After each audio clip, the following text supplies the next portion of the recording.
छोट्या हॉटेल्समध्ये काळं कुट्ट खाद्यतेल तळण्यासाठी वापरत असल्याचं चित्र सर्रासपणे पाहायला मिळतं। मात्र यापुढे असं तेल वापरल्यास कडक कारवाई करण्यात येणार असल्याचा इशारा अन्न आणि औषध प्रशासन विभागानं दिला आहे। तर नागरिकांनी देखील काळं कुट्ट तेलातील पदार्थ खाण्याचं टाळावं असं आवाहन प्रशासनानं केलं आहे। खाद्यपदार्थ चविष्ट लागावेत आणि खर्चही कमी व्हावा यासाठी अनेक ठिकाणी एकाच खाद्यतेलाचा वारंवार वापर केला जातो। मात्र हा प्रकार आरोग्यासाठी घातक आहे। वारंवार गरम केलेल्या तेलात विषारी घटक तयार होतात, त्यामुळे पचनाचे विकार, गॅस, ॲसिडिटी, अल्सर, हृदयविकार तसंच कर्करोगाचा धोकाही वाढू शकतो। त्यामुळे अशा तेलाचा वापर करणाऱ्या हॉटेल्स, उपाहारगृह आणि खाद्यपदार्थ विक्रेत्यांवर अन्न आणि औषध प्रशासनाकडून कारवाईचा इशारा देण्यात आला आहे। खाद्यतेलातील TPCचं प्रमाण 25% अधिक झाल्यास ते तेल वापरण्यास अयोग्य ठरतं। अशा तेलाची योग्य पद्धतीनं विल्हेवाट लावणं आवश्यक असताना अनेक ठिकाणी त्याच तेलाचा पुनर्वापर होत असल्याचं समोर आलं आहे। तर नागरिकांनी देखील अशा ठिकाणी खाण्याचं टाळावं असं आवाहन प्रशासनानं केलं आहे। मेळघाटातील शिक्षण व्यवस्थेवर प्रश्नचिन्ह निर्माण करणारी धक्कादायक बाब समोर आली आहे। सर्व शिक्षा अभियानांतर्गत प्रत्येक बालकाला स्थानिक स्तरावर शिक्षण देण्याचं शासनाचं धोरण असताना मेळघाटातून तब्बल 200पेक्षा अधिक मुलं शिक्षणासाठी परत जिल्ह्यातील आश्रमशाळांकडे पाठवण्यात आली।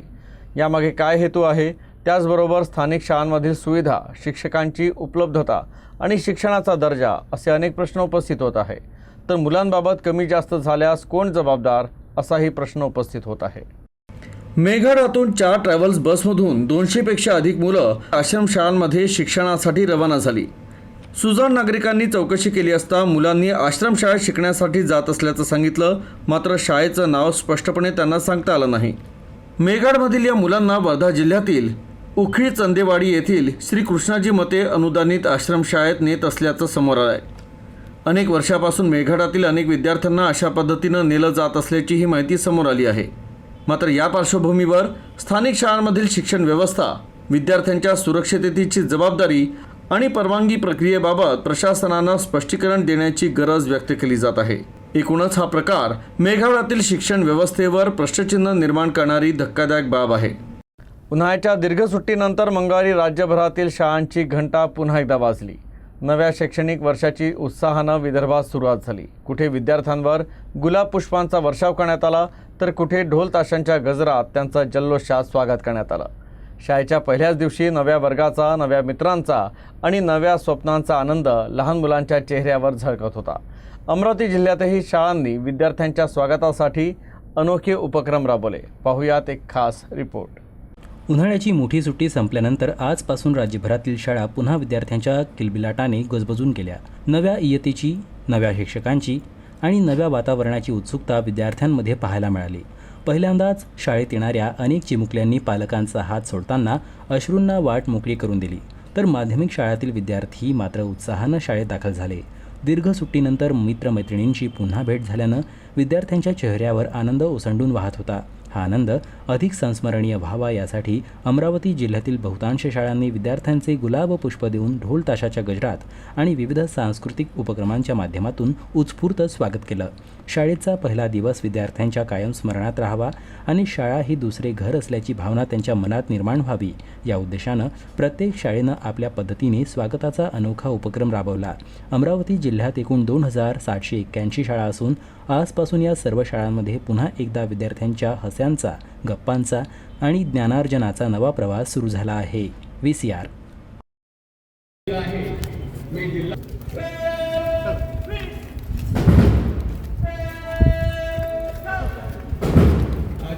या शुभप्रसंगी त्या विद्यार्थ्यांचं सहर्ष स्वागत।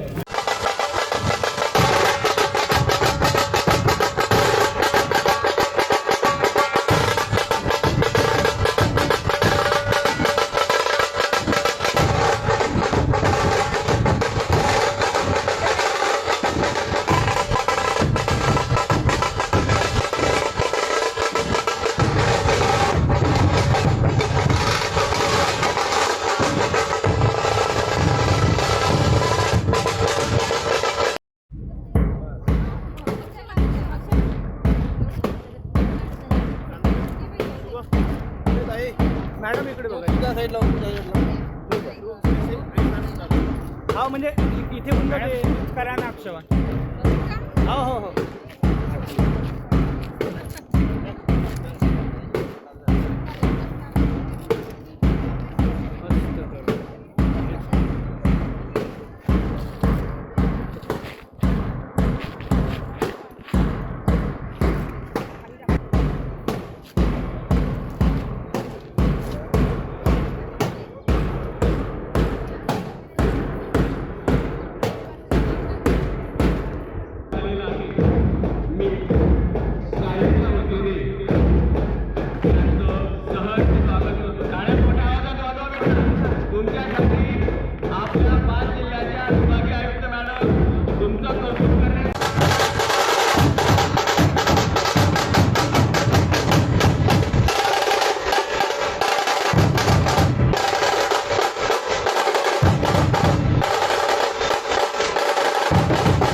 नवीन आलेल्या मुली ॲडमिशन 5व्या वर्गाच्या इकडे आहे बेटा.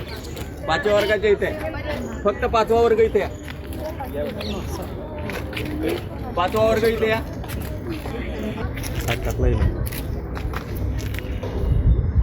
ठीक आहे.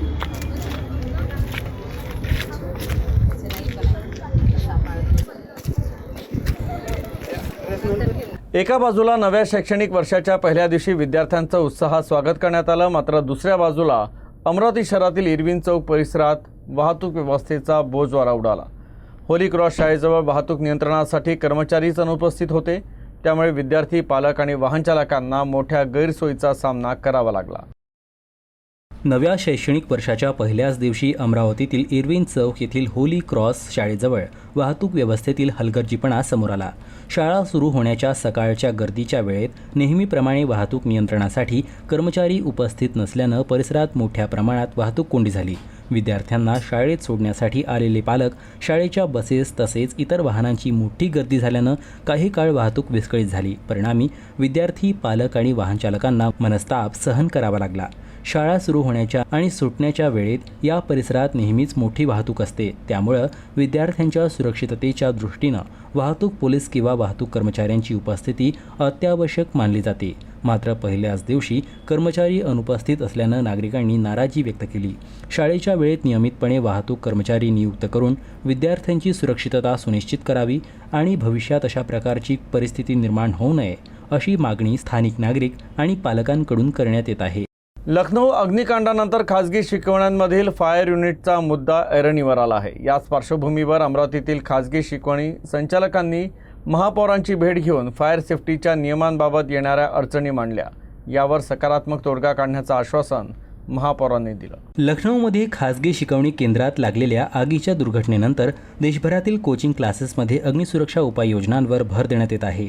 याच अनुषंगानं खासगी शिकवणी केंद्रांमध्ये फायर सेफ्टी यंत्रणा अनिवार्य करण्याच्या नियमांची अंमलबजावणी सुरू झाली आहे. मात्र लहान जागेत सुरू असलेल्या अनेक खासगी शिकवणी केंद्रांसाठी सर्व अग्निसुरक्षा निकषांची पूर्तता करणे व्यवहार्य नसल्याचं सांगत अमरावतीतील खासगी शिकवणी संचालकांनी महापौरांची भेट घेतली. यावेळी त्यांनी आपल्या अडचणी मांडत व्यवहार्य तोडगा काढण्याची मागणी केली. यावर महापौरांनी महानगरपालिकेच्या संबंधित अधिकाऱ्यांकडून प्रत्यक्ष पाहणी करून प्रत्यक्ष शिकवणी केंद्रांच्या परिस्थितीनुसार योग्य तो मार्ग काढला जाईल असं आश्वासन दिलं. विद्यार्थ्यांच्या सुरक्षेशी कोणतीही तडजोड होणार नाही याची काळजी घेत नियमांची प्रभावी अंमलबजावणी करण्यावर भर दिला जाईल असंही त्यांनी स्पष्ट केलं. दरम्यान खासगी शिकवणी संचालक बंडोपंत भुयार यांनीही विद्यार्थ्यांच्या सुरक्षेला सर्वोच्च प्राधान्य देत आवश्यक त्या सर्व सुरक्षा उपाययोजना करण्यासाठी शिकवणी संचालक सहकार्य करतील अशी भूमिका मांडली. की आपल्याला आम्ही महापौर साहेब आणि आयुक्त साहेबांना भेटायला आलोय, निवेदन द्यायला आलोय. अमरावती जिल्ह्यातील सर्व कोचिंग क्लासेसचे संचालक या ठिकाणी आज जमले आहे आणि फायरचा मुद्दा अतिशय कळीचा झालेला आहे.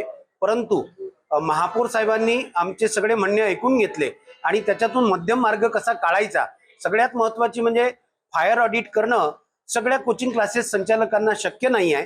तर त्याच्यामुळे फायर एक्सटिंग्विशर बसवता येईल, होजियरी जी असते ती बसवणं शक्य नाही आहे आणि त्याऐवजी फायर एक्सटिंग्विशर बसवून याच्यातून मध्यम मार्ग काढायचा असा प्रयत्न प्रशासनाचा आणि कोचिंग क्लासेस संचालकांचा आहे.